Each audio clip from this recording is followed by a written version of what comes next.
అత్యంత కృప కలిగిన యేసు క్రీస్తు నామములో వాక్యాన్ని వింటున్న బిడ్డలందరినీ కూడా దేవుడు సమృద్ధిగా దీవించి ఆశీర్వదించును గాక.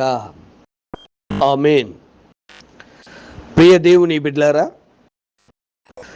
ఆకాను అనుభవించినటువంటి శ్రమ ఎందుకు వచ్చినది అనే విషయాన్ని ఒక్కొక్క మాటను ధ్యానిస్తూ ఉన్నాం. యెహోషువ గ్రంథం 7వ అధ్యాయము 21వ వచనంలో అతడు దోపుడు సొమ్మును గురించి యెహోషువ ద్వారా చెప్పిన మాటను లెక్క చేయలేదని, 2 ఆ దోపుడు సొమ్మును ఆయన చూశాడని, చూచినటువంటి ఆయన ఆశించాడు అని, ఆశించినటువంటి ఆకాను తీసుకున్నాడని, తీసుకున్నటువంటి ఆకాను దాచుకున్నాడని, ఇలా విషయాలు పైపైన మీకు తెలియచేయడం జరిగింది. దాన్ని పూర్తిగా ఒక్కొక్క విషయాన్ని మీకు గత కొద్ది రోజులుగా వివరిస్తూ ఉన్నాను. దైవజనుని మాట వినాలని, మన చూపులు సరిగా ఉండాలని ఇంతవరకు తెలియజేశాం. 3వది, అతడు దోపుడు సొమ్మును ఆశించాడు. ఆశ కలిగి ఉండడంలో తప్పు లేదండి. ఎందుకంటే మానవుడు ఆశాజీవి. ఆ ఆశ అత్యాశకి వెళ్ళిపోకూడదు. ఆ ఆశలో దురాశకు తావుండకూడదు. ఆ ఆశల గురించి పరిశుద్ధతను కోల్పోకూడదు. ఆకాను జీవితంలో అదే జరిగింది. ఫర్ ఎగ్జాంపుల్, చిన్న కుమారుడు వయసుకు మించిన ఆశ కలిగి ఉన్నాడు. లూకా 15:12 ప్రకారం తండ్రి దగ్గరికి వెళ్ళి తన ఆశ తండ్రికి దూరం అయిపోవాలని, తన ఆశ స్నేహితులతో కలిసి ఉండాలని, తన ఆశ స్వేచ్ఛగా జీవించాలని. ఈరోజు అనేక మంది తమ జీవితాల్లో కూడా మరి సొంత ఆశలు కలిగి, పాపకరమైనటువంటి ఆశలు. బిడా, ప్రియ యవనస్తుడా, నీ ఆశ ఎలాంటిది ఉందో ఆలోచించు. 2 సమూయేలు 13:1 ప్రకారం అమ్నోను అనేటువంటి మరి దావీదు గారు కుమారుడు వావి వరసలు లేనటువంటి ఆశ కలిగి ఉన్నాడు. బిడా, వీటి ప్రతిఫలాలు ఏమిటో మనకు స్పష్టంగా తెలుసు. ఆశ దురాశగా మారితే దురాశ గర్భం ధరించి పాపం కంటదని, పాపం పరిపక్వమే మరణానికి అంటదని యాకోబు 1:15లో మనకు స్పష్టంగా తెలియజేస్తుంది. మరి ఇవన్నీ కూడా ఆకోరు లాంటి శ్రమలకు మిమ్మల్ని నడిపించేవే.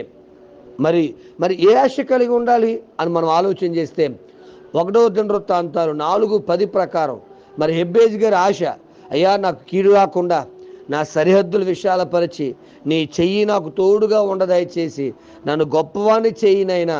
మంచిది ఆశ. ఇంకా చూస్తే కనుక మరి కీర్తనకారుడు 42వ కీర్తన 1-2లో కోరహు కుమారులు దేవుని మందిరాన్ని చూడాలనేటువంటి ఆశ కలిగి ఉన్నారు. 61వ కీర్తన 1-2లో దావీదు కూడా వేకున లేచి నిన్ను వెదుకెత్తుదని ప్రభువా, నా ఆశ అదేనైనా, దుప్పి నీటి వాగుల కొరకు ఎదురు చూచున్నట్టుగా నా ప్రాణము నీ కొరకు ఎదురు చూస్తున్నదని అన్నాడు.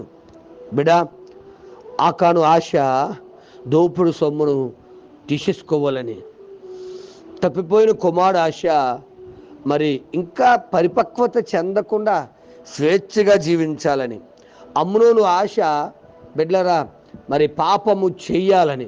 మరి వారి ఆశలు ఏమయ్యాయి? వారిని పాప స్థితిలోకి తీసుకువెళ్ళాయి. భయంకరమైన ఇబ్బందులు ఎదురయ్యాయి. ఇక చూస్తే 3వ విషయాన్ని కూడా ఈరోజే ధ్యానం చేద్దాం. ఇక అతడు ఆ దోపుడు సొమ్మును చూసిన తర్వాత, ఆశించిన తర్వాత మరి ఆ దోపుడు సొమ్మును తీసేసుకున్నాడు. ఆకాను చూచిన దాన్ని ఆశించాడు, ఆశించిన దాన్ని ఆక్రమించుకుంటున్నాడు, తీసుకుంటున్నాడు. మరి తనది కాని ఆక్రమించి అభివృద్ధి నొందిన వానికి శ్రమలు అని హబక్కూకు 2:6లో చాలా స్పష్టంగా రాయబడింది. నాయకుడిని యెహోషువతో ముందుగా మరి తెలిపబడినా కూడా శపితమైన పట్టణమని, ఆ దాంట్లో వస్తువులు కూడా శపితమైనవని ఎంత స్పష్టంగా చెప్పినా కూడా అతడు పాపాన్ని తీసుకోవడానికి ప్రయత్నిస్తూనే ఉన్నాడు.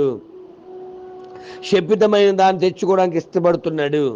వాక్యం వింటున్న బిడ్డ, శాపకరమైనటువంటి వస్తువులు నీ ఇంట్లో ఉన్నాయా? చాలామంది ఇళ్లలో దయచేసి ఆలోచించండి. శాపము తెచ్చేటువంటి వస్తువులు మన ఇళ్ళల్లో ఉంటే దయచేసి మన కుటుంబాలకు అది చాలా బాధలు కలగచేస్తుంది. ఆలోచన చేద్దామా?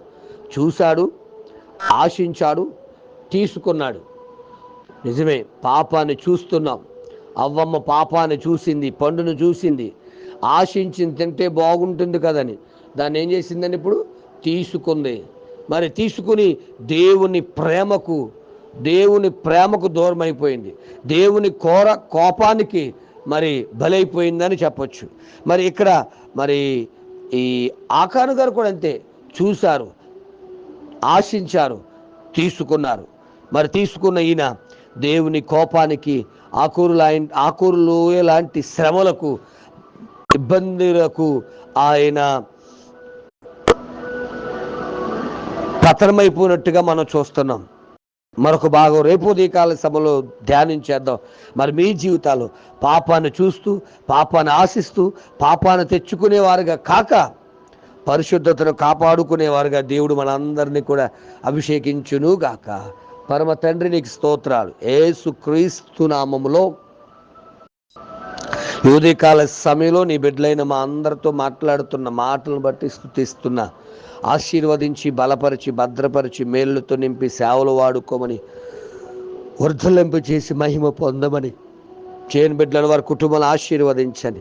అయా, మా కుటుంబాల్లో శ్రమలకు కారణము ఈ పాపాన్ని చూసి ఆశించి ఈ పాపము చెయ్యడమే అని ఒక తలంపు వీరికి వస్తూ ఉంటే వెంటనే ఒప్పుకొని విడిచిపెట్టేవారుగా నీ బిడ్డలను అభిషేకించమని, ఆశీర్వదించమని, అయా ప్రతి పాప శాపమునకు వీరు దూరంగా ఉండే ఒక మార్గాలు తెరవమని, ఆశీర్వదించమని యేసునామమున అడుగుచున్నాను తండ్రి.